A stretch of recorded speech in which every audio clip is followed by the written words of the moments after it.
Boa noite, queridos irmãos. Nesse momento nós calaremos a nossa voz após esse diálogo bendito que nos remete ao Éden e ao mesmo tempo aponta para a glória de Cristo que há de se manifestar diante dos nossos olhos quando estivermos com Ele na eternidade. E agora, portanto, teremos as santas instruções do Senhor. O meu objetivo nesses 2 dias foi trabalhar nas palestras aquilo que foi colocado para mim como desafio, que seria a criação dos filhos da aliança. E nos sermões, como hoje de manhã e agora pela noite, eu quero falar muito sobre a misericórdia de Deus, sobre a maneira como Ele de fato se manifesta diante da nossa vida, nós que somos pecadores, nós que somos depravados, ou melhor, éramos, quando olhamos a perspectiva da redenção do Senhor sobre nós.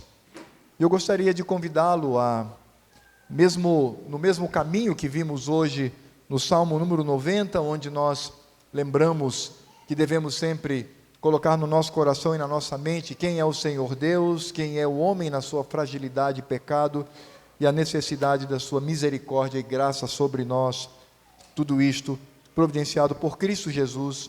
Eu quero nessa noite convidá-lo a abrir a palavra de Deus no Evangelho de Marcos, capítulo 7, e nós faremos a leitura do verso 24 ao verso 30. Marcos, capítulo 7, do verso 24 ao verso número 30. Com reverência, temor e tremor, ouçamos a voz de Deus neste momento. Como os irmãos têm aprendido constantemente, o momento da leitura da palavra de Deus é um momento de absoluto temor e respeito. Não é momento para nos locomovermos, não é momento para tirarmos a nossa atenção com outras questões, mas é momento de ouvir a voz do Senhor. A leitura da palavra é um momento absolutamente solene, um momento grave, um momento extremamente respeitoso. É triste quando, e eu sei que isso não ocorre nesta amada igreja, mas é triste quando você vai em alguns lugares onde a Escritura Sagrada está sendo lida e as pessoas estão caminhando pelo salão, se retiram, quando elas se preocupam muito mais em olhar para o seu celular, quando, por vezes, dispersa a sua atenção brincando com crianças. Não deve ser assim, irmãos, nós sabemos disto. É a voz do Senhor. Quando Deus fala, nós nos prostramos diante dEle. E a leitura da palavra de Deus sempre é a voz do Senhor, falando à nossa vida. Portanto, diz a santa, bendita e eterna palavra de Deus, no capítulo 7, a partir do verso 29. Levantando-se, partiu dali para as terras de Tiro e Sidom. Tendo entrado numa casa, queria que ninguém o soubesse, no entanto, não pôde ocultar-se. Porque uma mulher, cuja filhinha estava possessa de espírito imundo, tendo ouvido a respeito dele, veio e prostrou-se-lhes aos pés. Esta mulher era grega, de origem cirofenícia, e rogava-lhe para que expelisse de sua filha o demônio. Mas Jesus lhe disse: deixa primeiro que se fartem os filhos, porque não é bom tomar o pão dos filhos e lançá-los aos cachorrinhos. Ela, porém, lhe respondeu: sim, Senhor, mas os cachorrinhos debaixo da mesa comem das migalhas das crianças. Então lhe disse: por causa desta palavra, podes ir, o demônio já saiu de tua filha. Voltando ela para casa, achou a menina sobre a cama, pois o demônio a deixara. Oremos. Bendito Deus e Pai Todo-Poderoso, nós louvamos e engrandecemos o Teu santo nome. Por aquilo que já ocorreu, meu Senhor, não somente nesta manhã, mas também agora à noite, quando nos unimos a todo o Teu povo, incluindo os Teus anjos, para cultuar o Teu santo nome. Agora, meu Pai, queremos ter ciência na Escritura Sagrada conforme nós cantamos e queremos ouvir as Tuas santas instruções. Fala, portanto, ao nosso coração neste episódio tão distante de nós, do ponto de vista temporal, histórico, mas tão próximo, ó Deus, quanto ao princípio da tua lei, e que assim, ó Deus, sejamos e façamos para a tua glória. Seja exaltado, meu Senhor, pela exposição fiel da tua palavra. Seja exaltado, meu Senhor, por Cristo, aquele que há de falar neste lugar para mim e para os meus queridos irmãos. Seja exaltado, meu Senhor, na transformação e consagração de vida que se faz neste lugar. Nós pedimos isto em nome de Cristo. Amém. Meus queridos irmãos, quando nós olhamos para Marcos capítulo 7, sobretudo do verso 24 até o verso 30, nós vamos descobrir que esse texto, ele está ordenado dentro de uma estrutura que deve fazer-nos pensar com respeito ao que ele nos traz. Então esse texto, ele está inserido naquilo que poderíamos chamar de contexto de alimento e fidelidade, de comida e também um coração que está diante do Senhor e que depende dele. Por exemplo, quando nós olhamos para o capítulo 6, do verso 30 ao verso 44, e o capítulo 8, de 1 a 10, nós temos a multiplicação dos pães e dos peixes. Quando encontramos ali a figura do pão e a figura não só da fidelidade de Deus, mas também da necessidade humana. Mas também quando nós olhamos para o capítulo 7, de 1 a 23, e 8, de 11 a 13, nós temos ali a incredulidade. Nós temos a afronta dos fariseus e escribas contra o Senhor. E vemos também a dureza, no capítulo 6, de 45 a 52, no capítulo 8, de 14 a 21, falando da dureza do coração dos discípulos. Então esse texto, ele está centralizado nestes temas. Na multiplicação dos pães e peixes, na afronta dos fariseus e escribas e na dureza do coração dos discípulos. Portanto, nós temos o alimento, a incredulidade e a dureza de coração.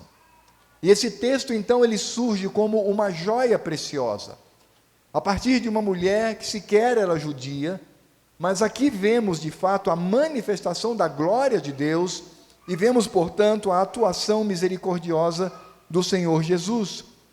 O texto nos diz que Jesus vai para a parte mais ao norte, no litoral noroeste, dos domínios dos gentios.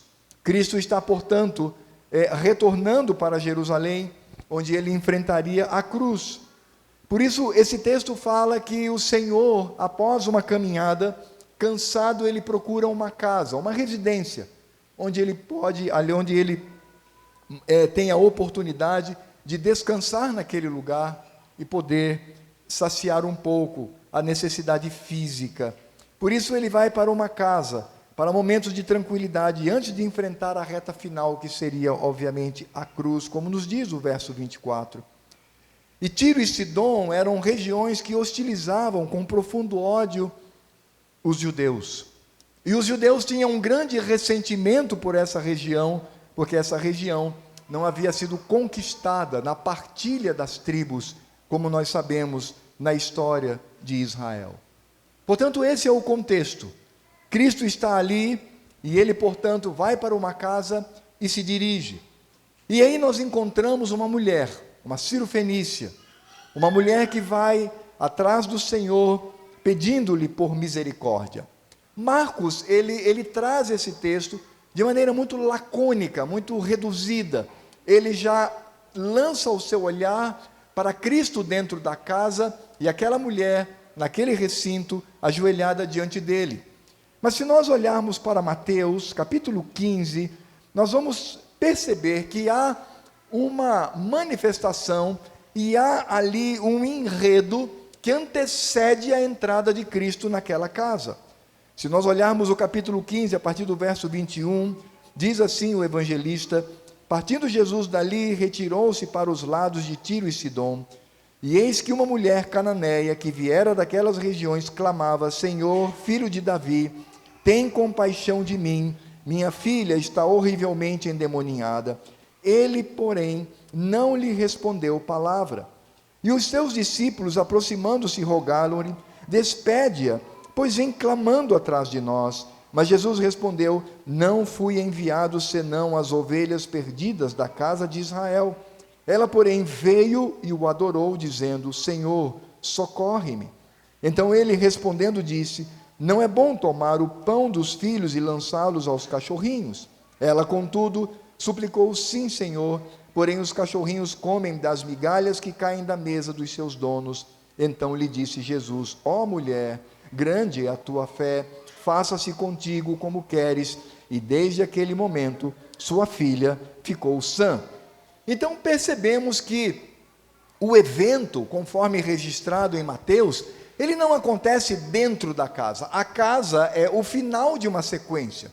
Cristo está se dirigindo para aquela casa, ele está em silêncio, aquela mulher insiste em clamar por misericórdia e a atenção do Senhor, e o evangelista Mateus vai dizer que Cristo não dá ouvidos àquela mulher. Quando ele é interpelado pelos discípulos, ele diz: mas eu não vim senão para os da casa de Israel, para os filhos do Senhor, os filhos de Abraão.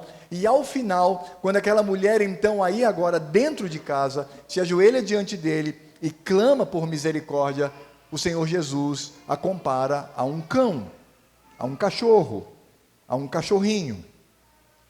Portanto, de fato, amados, nós podemos perceber que a súplica daquela mulher demonstra a necessidade que ela tinha no seu coração. Veja que nós temos nessa narrativa um crescendo, e nós temos ali um ápice, e o ápice é quando Cristo está dentro da casa, aquela mulher está de joelhos diante dele e pede e clama por misericórdia. E é interessante porque a reação desta mulher é surpreendente, porque de fato o Senhor Jesus mostra indiferença, mostra rejeição e mostra desprezo por ela. E sim, Jesus manifesta isto. Eu sei que algumas pessoas têm dificuldades com relação a essa atuação do Senhor Jesus e tentam aqui ludibriar o texto, mas não, meus irmãos, é isso mesmo. Jesus não quis responder àquela mulher. Jesus, de fato, tem uma atitude hostil contra ela e o seu sofrimento.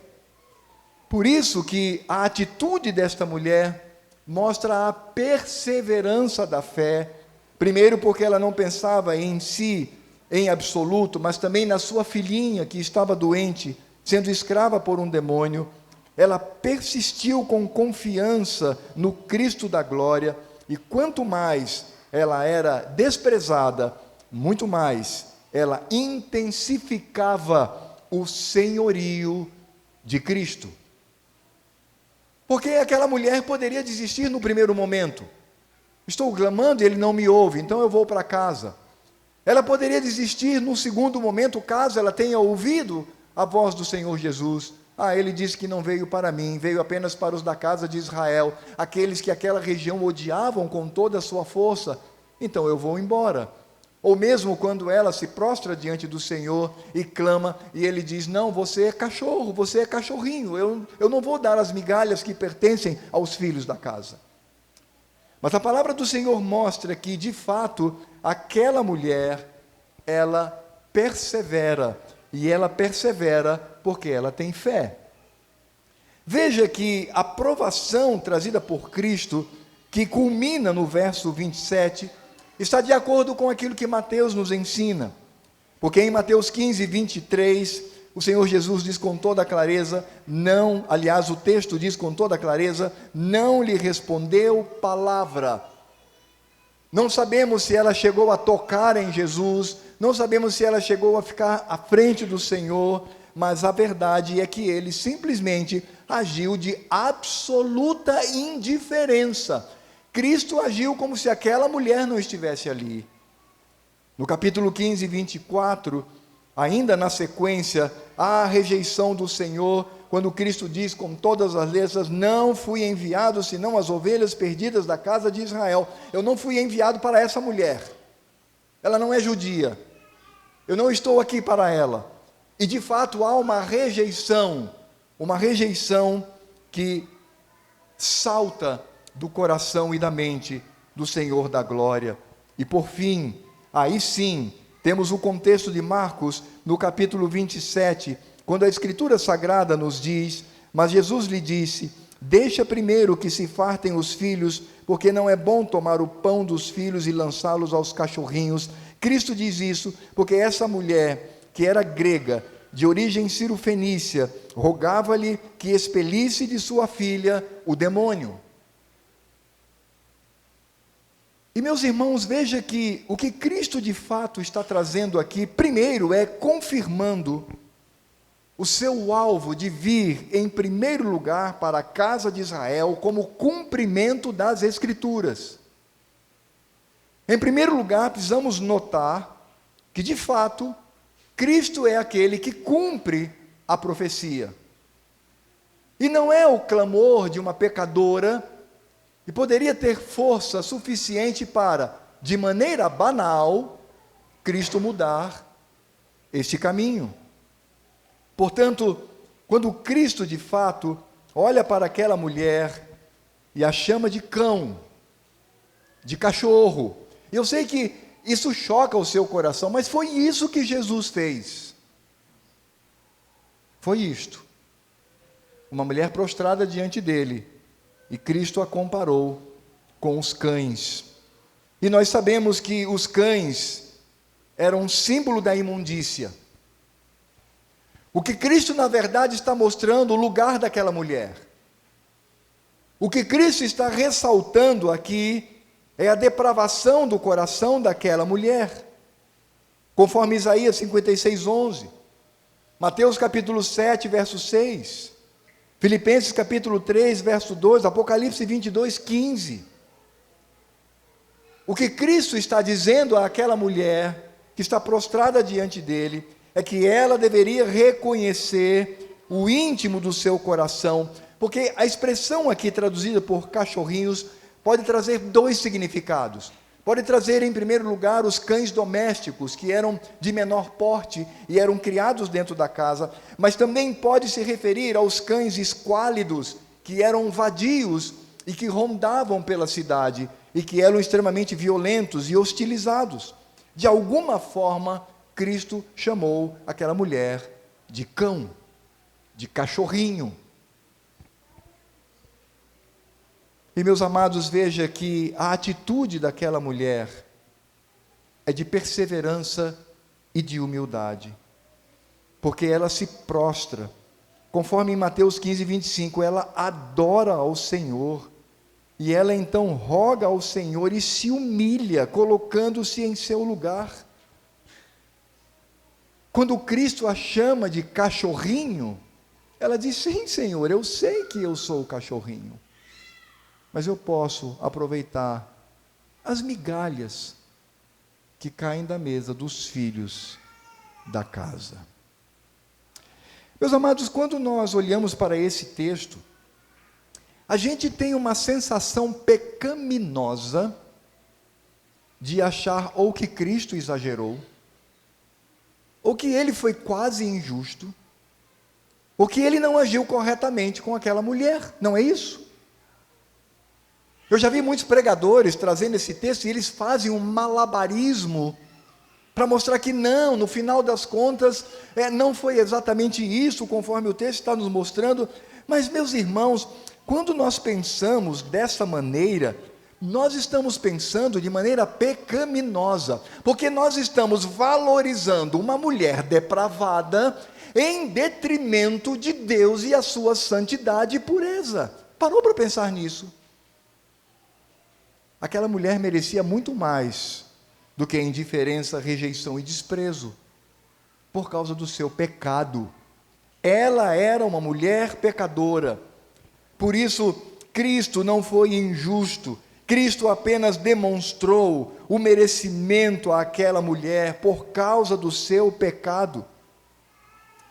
É por isto que o que de fato faz com que aquela mulher persista no seu objetivo foi a fé, esta fé que foi implantada pelo próprio Deus. É uma mulher depravada, uma mulher cheia de pecados, uma mulher que afronta o Senhor, mas aprove a Deus pela eleição antes da fundação do mundo, plantar a fé no coração daquela mulher, porque nós sabemos que a fé não surge de nós, mas ela é colocada por Deus, porque pela graça somos salvos mediante a fé, e esta fé não vem de nós, é dom de Deus. Portanto, é preciso que tenhamos muito cuidado quando olhamos para esse texto e dirimir qualquer visão, óculos ou maneira de interpretar pelo viés humanista, como se aquela mulher, em algum sentido, merecesse a atenção de Cristo. Não, não merecia. Ela merecia algo muito pior do que Cristo fez com ela. Porque ela era uma pecadora depravada, que afrontava o Senhor na sua santidade. Por isso, a obra de misericórdia acontece no oculto do coração daquela mulher, porque ela foi motivada pelo Espírito Santo. A fé que ela possuía no seu coração foi plantado por Cristo através do seu Espírito Santíssimo. Cristo, enquanto confrontava e fazia com que aquela mulher reconhecesse sua condição de pecado, sua condição de miséria, sua condição de separação para com o Senhor, ao mesmo tempo, ele não apenas colocava a fé no coração daquela mulher, mas a fortalecia para que ela, de fato, adorasse ao Senhor. E meus irmãos, nós precisamos olhar para essa narrativa não pela perspectiva da mulher, mas precisamos olhar para essa narrativa pela perspectiva de Cristo. Não é simplesmente ressaltar e dizer que aquela mulher, com a sua fé, ela insistiu. De fato, ela o fez. E de fato, isso é exemplo para nós. Porque devemos colocar diante do Senhor toda a nossa necessidade, toda a nossa dependência, tudo aquilo que nos falta. E devemos insistir, devemos bater, clamar, porque esta é uma ordem do Senhor. E de fato, aquela mulher, ela serve-nos como um exemplo para a persistência, para o crer no Senhor, para não duvidar, para não sermos tomados pela incredulidade. De fato, é o exemplo para que na nossa caminhada tenhamos fé no Senhor e saibamos que Ele é misericordioso e que Ele age porque é compassivo, porque é amoroso, porque Ele tem misericórdia de nós. Mas, meus irmãos, esta mulher só pôde manifestar a sua fé porque Deus concedeu a ela este privilégio. E aqui vem uma reflexão, meus irmãos. Infelizmente, a nossa visão de mundo, ela é muito contaminada pelo humanismo. A nossa visão de mundo, ela nos torna indignados quando nós vemos uma pessoa que, do ponto de vista da Escritura Sagrada, está agindo corretamente, mas ela é abandonada, afrontada, rejeitada pelo Senhor. Cuidado com isso, meu irmão. Nós precisamos olhar para a Escritura Sagrada e para a obra de Deus pela perspectiva da santidade e justiça de Deus. Eu vou repetir. Nós precisamos olhar para a Escritura Sagrada e, ao mesmo tempo, olhar para o mundo que nos rodeia pela santidade e pela justiça de Deus. Onde nós entendemos que, por causa do pecado do nosso pai Adão, da nossa mãe Eva, nós nos separamos do Senhor. E por vezes, amados, não temos consciência, e isso é proposital, porque o que de fato vem de encontro àquilo que é verdadeiro, é nós olharmos para o ser humano, nós temos a tendência de transformá-lo numa vítima, e ao mesmo tempo concedemos diante do Senhor a visão de que ele é como que obrigado a responder à oração do suplicante. Cuidado com isto, meu irmão. Nós não podemos olhar para a Escritura Sagrada pelo viés da carne. Enquanto o humanismo celebra o ser humano como alguém que no fundo é bom, como alguém que merece a atuação de Deus na sua vida, nós entendemos, pela visão clara da Escritura Sagrada, que o ser humano não merece nada. Cristo não foi injusto, Cristo não foi ruim, Cristo não foi passivo de repreensão, ele simplesmente agiu como o Deus poderoso, cheio de santidade diante de uma mulher pecadora, e ele como homem agiu inicialmente como alguém que cumpre as profecias e que está ali para obedecer ao Pai. Por isso, meus irmãos, no final desta cena, aquela mulher de joelhos diante do Senhor, e a declaração que ela faz, ela diz: sim, Senhor, para mim é muito tranquilo, eu sei que eu sou como um cachorro, mas eu estou clamando para que pelo menos as migalhas das tuas misericórdias me alcancem. Eu não mereço, os cães não merecem. Eu clamo por misericórdia, eu clamo por graça, e é esta fé dada por Deus, dirigida pelo Espírito de Cristo, que faz com que o Senhor use de justiça e graça diante daquela mulher.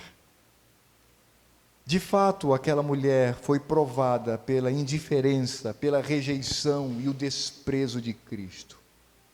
Mas veja que ao final, ela alcança as misericórdias do Senhor.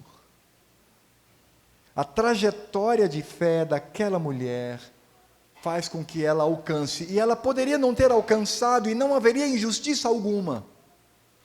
Mas o que ocorre ali é o caminho de Deus para a salvação, é a aplicação da justiça do Senhor na vida dos pecadores. Porque aquela mulher, de fato, ela olha para si na sua condição de pecadora e olha para Cristo como o Senhor da casa, que tem o direito e pode, por misericórdia, atendê-la, ainda que por meio de migalhas.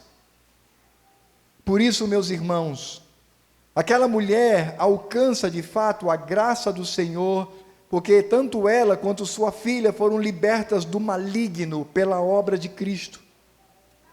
E vejam que, quando isso ocorre, Cristo não está ali desobedecendo as profecias, muito pelo contrário, ele cumpre as profecias. E eu quero destacar aqui dois elementos do cumprimento da profecia do Senhor. Primeiro, é o fato de que Cristo, tendo o coração daquela mulher, tendo a sua conversão, tendo a sua manifestação de fé, Cristo, ele surge como conquistador daquela região. E talvez você diga o seguinte: mas qual é a implicação do fato de Cristo ser o conquistador daquela região? Porque quando nós olhamos para a história do povo de Deus, nós vamos perceber que aquela região entrara na partilha de Israel, conforme nós encontramos em Josué 19, de 24 a 31, a tribo de Azer. Fazia parte da partilha, mas a história nos mostra que Israel nunca conseguiu de fato entrar ali para conquistá-la.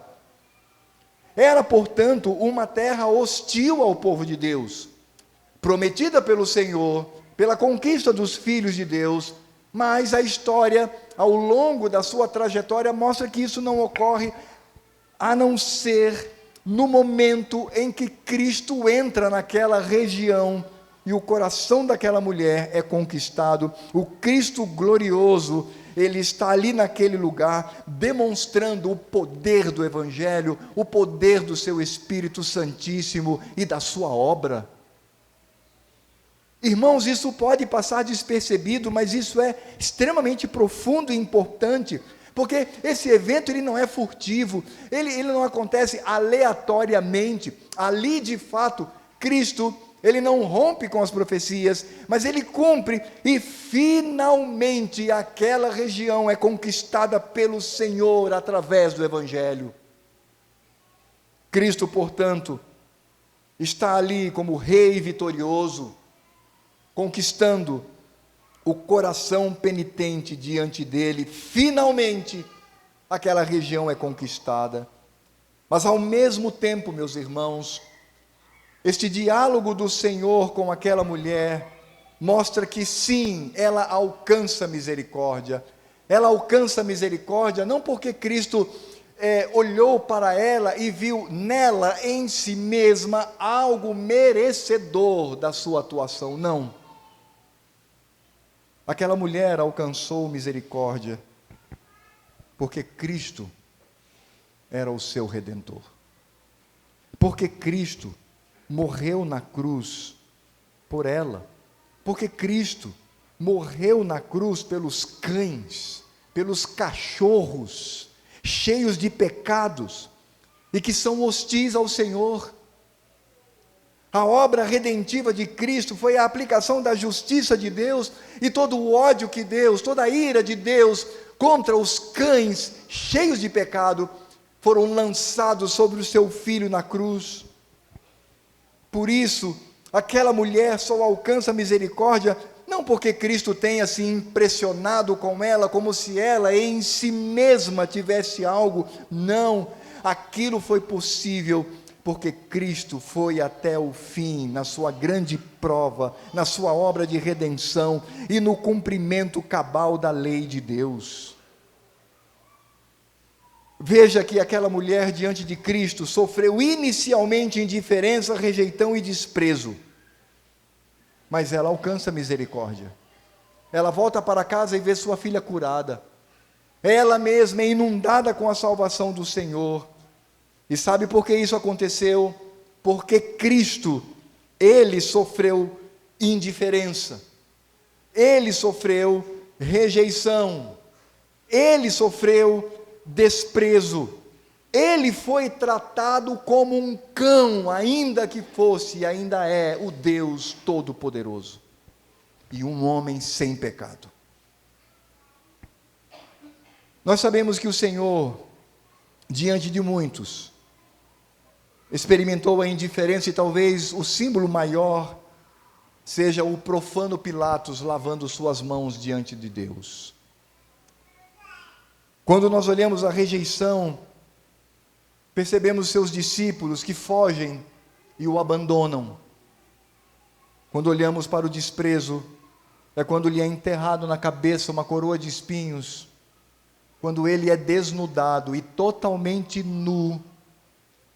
Ele se assenta na sedécula, que era um tipo de banco colocado na cruz, seus braços são estirados e a sua perna, e ele é colocado ali, pregado naquele lugar, para sofrer até a morte, como um absoluto desprezado.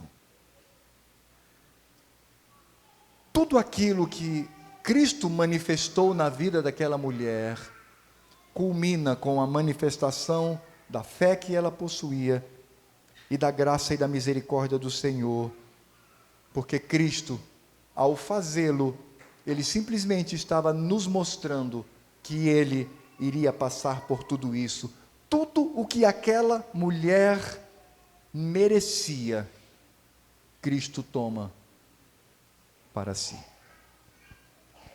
Portanto, a beleza desta narrativa no Evangelho de Marcos e Mateus, eu insisto, não está na mulher. A beleza desta narrativa está em Cristo, por sua obra e a sua conquista. Porque nós sabemos que o Senhor Jesus, o Senhor da glória, no momento mais difícil da sua vida, praticamente ninguém foi em sua direção para livrá-lo de seu grande sofrimento. E ele clama por isto: Pai, se possível, passa de mim este cálice, mas que não seja feita a minha vontade, sim a tua vontade. Cristo clamou. Nós sabemos que na cruz, Cristo dá um brado de desespero, quando ele diz: Deus meu, por que me desamparaste? Cristo clama, mas ele não obtém resposta a seu favor. Pelo contrário, ele é cada vez mais esmagado, como se um cão estivesse ali, embora saibamos que era um homem perfeito e santo, e o Deus Todo-Poderoso encarnado. Por isso, Cristo não recebeu o que aquela mulher recebeu. Aquela mulher recebeu aquilo que Cristo ou a ele fora negado. A morte na cruz. Tudo para que aquela pecadora alcançasse misericórdia pela fé e ela pudesse desfrutar da graça de Cristo. Meus irmãos, isto é o Evangelho. Esta é a manifestação do poder de Deus. Nós precisamos entender quem somos e entender quem Deus é. E nesta comparação, nós precisamos entender a obra cheia de misericórdia. O Senhor Deus me escolheu antes da fundação do mundo, e sabe qual foi a escolha de Deus? Me amar. E sabe qual foi a manifestação do amor de Deus? Enviar seu Filho para morrer em meu lugar. Por isso não cabe no nosso coração nenhuma arrogância, esse desejo de sermos como Deus, esse desejo de encontrar no ser humano alguma coisa boa que possa justificar a atitude de Deus. Isto é demoníaco, literalmente satânico. É por isto que a graça de Deus, a misericórdia do Senhor, a redenção de Cristo, cada vez mais faz sentido quando nós entendemos o que somos, o nosso potencial e o que isto causa ao Senhor Deus. Quanto mais reconhecemos o nosso pecado, a nossa falibilidade, a nossa inconstância, a nossa arrogância, muito mais brilha e cresce a glória de Deus por meio da redenção. Por isso nós podemos nessa noite folgar, nos alegrar diante do Senhor, porque Ele morreu por nós, aquilo que merecíamos, a total e absoluta indiferença, a brutal rejeição e o profundo desprezo são transformados num caminho de recuperação, de salvação, de novo nascimento, para que assim desfrutemos de momentos como este e para que desfrutemos 24 anos de caminhada junto com Cristo. Esse texto, ele mostra que o grande protagonista é Cristo, como sempre, tendo aquela mulher, pobre mulher, como coadjuvante, que foi alcançada pela graça de Deus, pela obra de Cristo Jesus. É por isso que nós devemos sempre adorar ao Senhor e nos prostrar diante dEle, para que Ele seja glorificado. Por isso, meus amados irmãos, eu gostaria de, nesta noite, trazer algumas aplicações à nossa vida, para que entendamos de fato o significado do Evangelho e o significado desta caminhada com Cristo. Em primeiro lugar, meus irmãos, lembremos-nos de que éramos cães raivosos, esquálidos, vadios, depravados, merecedores da ira divina. E a ira do Senhor pairava sobre nós. Nós não podemos nunca nos esquecer disto, porque se nós nos esquecemos disso, este pensamento que é tão saudável para nós dá lugar à arrogância, meus irmãos. E nós não podemos permitir em absoluto que diante do Senhor tenhamos orgulho ou a arrogância que vai dirimir, como se isto fosse possível, a sua glória. Lembre-se de quem você era, lembre-se do que você fez, lembre-se das afrontas, lembre-se do seu pecado, lembre-se de que você de fato era um animal depravado diante do Senhor. E diante dessa lembrança, precisamos entender a obra redentiva de Cristo Jesus, que custou a sua morte no Calvário e custou a sua humilhação. E eu sei que essa igreja, ela é profundamente doutrinada, e os irmãos vão entender isso. Nós sabemos que a humilhação de Cristo não começa na cruz.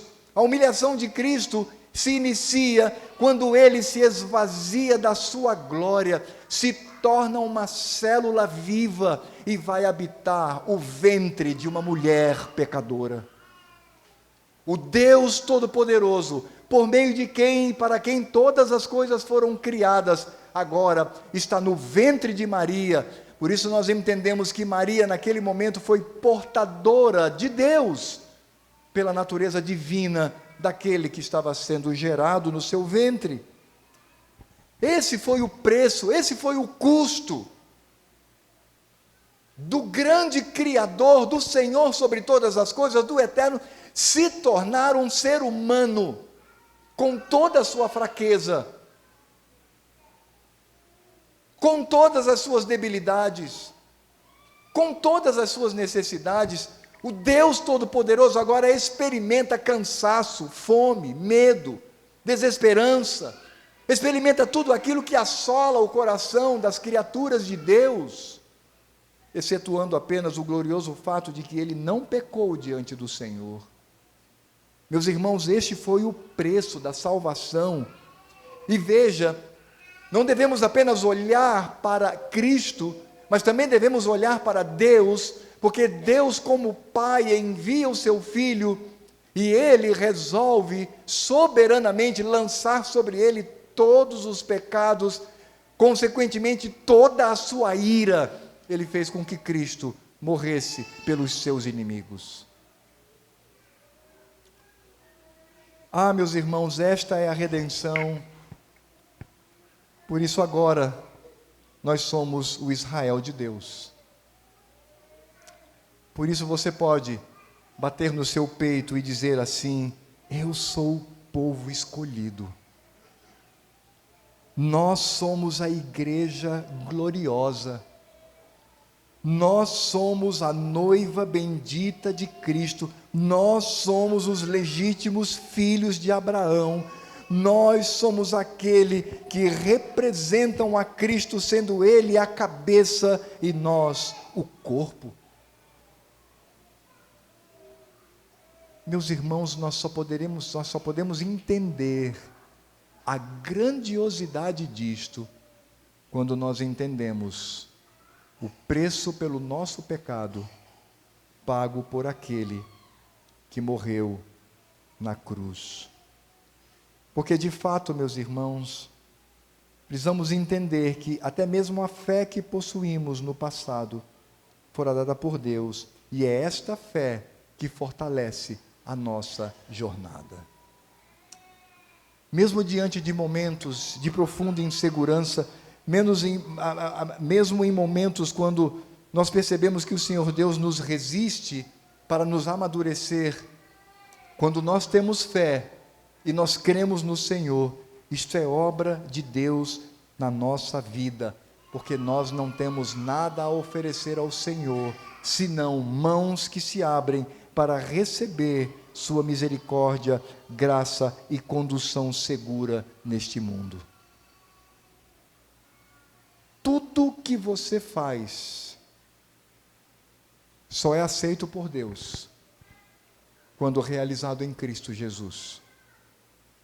Cristo é um grande e poderoso Rei, cuja presença diante de Deus Pai é salutar e prazerosa.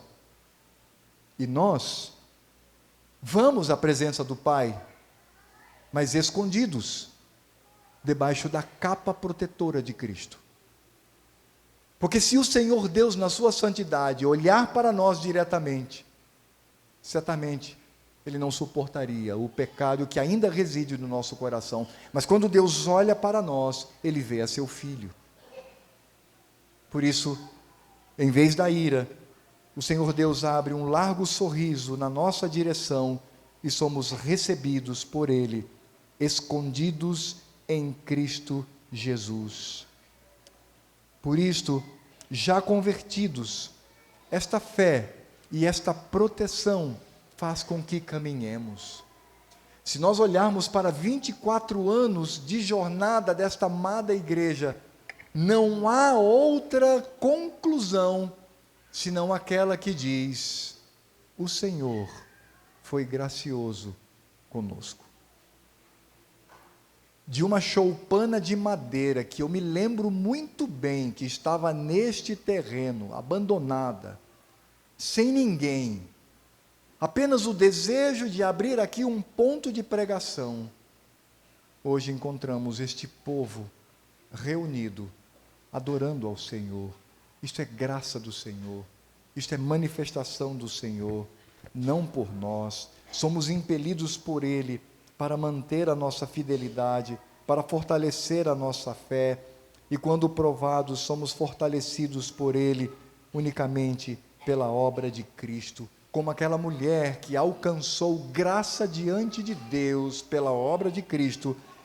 A terceira igreja presbiteriana de Boa Vista alcança graça diante do Senhor por meio de Cristo.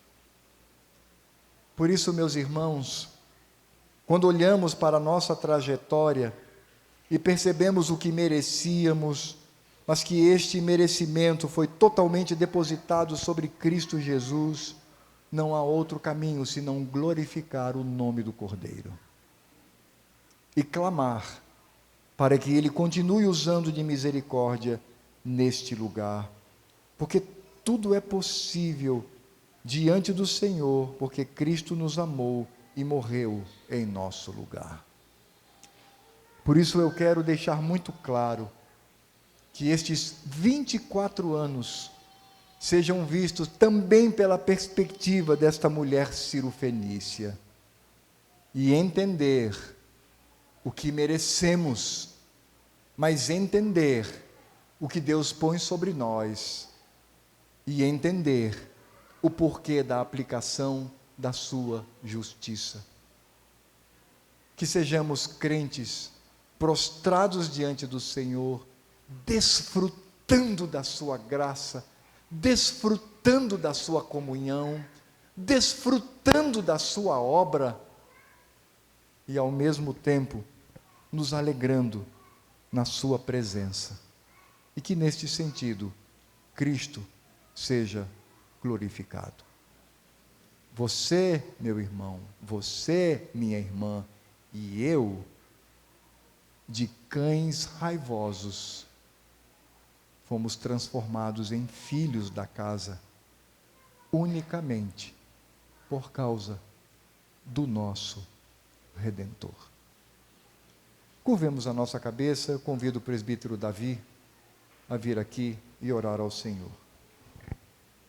Senhor nosso Deus, nós queremos louvar e engrandecer o Teu santo e bendito nome, pela Tua poderosa palavra, vinda da Tua parte, que acabamos de ouvir. O que ouvimos aqui, Senhor Deus, em linhas gerais, foi sim a mudança de status de nossa vida, de inimigos Teus, de cães raivosos, a nos tornarmos Teus filhos, pelos méritos de Cristo Jesus. Louvado seja o Teu santo e bendito nome, Pai, que um dia decidiu, por particular elucidação, nos salvar. Em Cristo Jesus, dado o seu sacrifício naquela cruz miserável. Porém, uma cruz também que apontou a sua glória. Nós louvamos o Teu nome, Senhor Deus, porque o que foi trazido aqui pelo Teu servo, ela ecoa em nosso coração, e a nossa oração é que ela continue a ecoar, Senhor Deus, pelos dias que o Senhor nos deixar estarmos por aqui, de forma individual, mas também como congregação aqui em Tancredo Neves, da nossa amada Terceira Igreja Presbiteriana de Boa Vista. Nós louvamos o Teu nome, Senhor Deus, porque essa instrução ela é muito preciosa e cara a nós. Louvamos o Teu nome, Senhor Deus, pelo sacrifício do Teu Filho na cruz do Calvário. E nesse momento, Senhor Deus, nós queremos, em nome de Jesus, Te render toda a honra, toda a glória e todo o louvor. Isso tudo nós pedimos, agradecemos, em nome de Cristo Jesus, o pastor e bispo das nossas almas. Aquele que sim, Senhor Deus, sem pecado algum, tornou-se por um momento um cão raivoso em Tuas mãos, por nós, pecadores, sem merecimento nenhum. Mas o Senhor, pela obra dele, nos resgatou para si. Louvamos o Teu santo e bendito nome, é no nome de Cristo Jesus que nós choramos, Pai, e Te agradecemos, dizendo amém.